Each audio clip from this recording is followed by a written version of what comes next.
Around mid-morning, Alasiel mind spoke to Glandoin. "Look east. Do you see that?" Alasiel sent him a picture. Far in the distance, in the direction of Methor, at least 50 soldiers were riding across a field, barely visible even to Alasiel's elven eyes in their dark emerald uniforms, but trimmed in gold and wearing swords which glinted in the sunlight. She did a quick count of their days in flight, cursing herself for losing track. "Today's the 10th day," she said tensely. "By the time we reach Edlon, handle things there, and turn around to fly back to stop the soldiers, it will be too late for Methor. They attack at dawn tomorrow." Glandoin did not immediately answer. "Glandoin, are you hearing me? We've got to go speak to them. Tell them to wait a few days, something." "Do you think they'll listen?" he rumbled. "I don't know," she felt panic rising. "You'll have to throw your weight around. You're the leader of the council, after all." Again he hesitated. "What are you doing? Methor will burn if we don't stop them." At last he swung to the left. "Alasiel, you cannot stop them in this way. They will require orders." She knew this was true, but what choice did she have? There was no time. Glandoin upped his speed. They flew quickly over the trees and scattered homesteads toward the soldiers. As they flew, the soldiers galloped into a small crop of trees.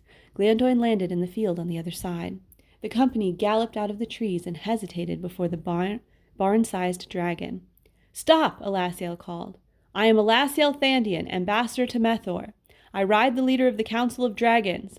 The Queen commands that Edlon back down from its claims to Methor, or face the wrath of Elvenkind." The stern captain from before rode to the front of the group. "Show us the letter." Her heart sank. The captain jerked his chin and laughed, turning his horse around to face his company. "Riders, is your allegiance to the Queen of the Elves or the King of Edlon?"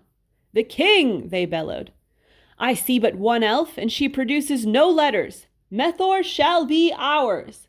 They cheered. "Stop!" Glandoin mind spoke menacingly. The captain turned. "You are foolish to be so brave," he rumbled slowly. "In a single breath I could turn your company to ashes in the wind."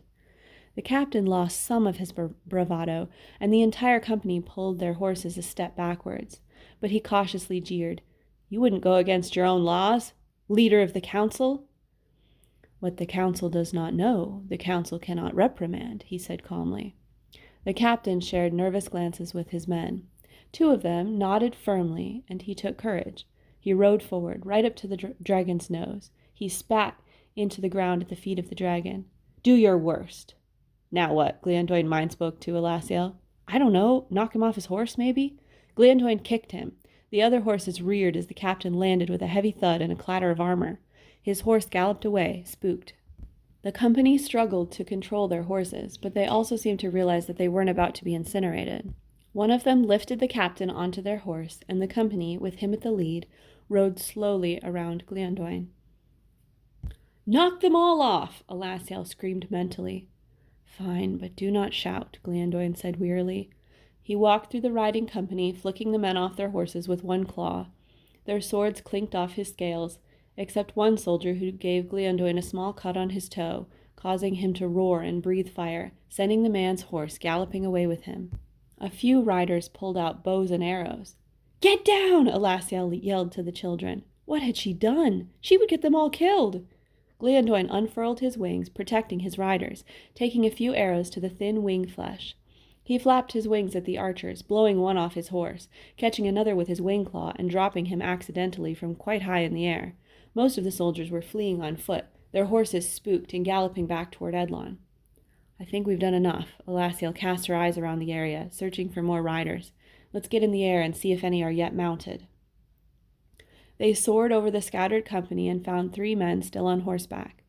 Glandoin flew low to the ground and knocked over all 3 at once. Both the horses and the dragon were going fast, and Alasiel winced, hoping all of them survived the fall.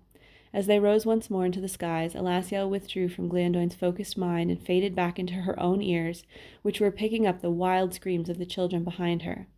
"What is going on?" Allie demanded. "Calm down. Everything is all right," she mind spoke quickly to all of them, including the werecat. "These are the soldiers sent to take Methor. We just needed to slow them down." They quieted as Glandoin approached a small hill and landed heavily. Everyone scrambled off, and Glandoin put out his wings for Alasiel to remove the arrows. She put a little alcohol on the wounds, then dabbed on a clotting salve, which Ilwen had been astute enough to send.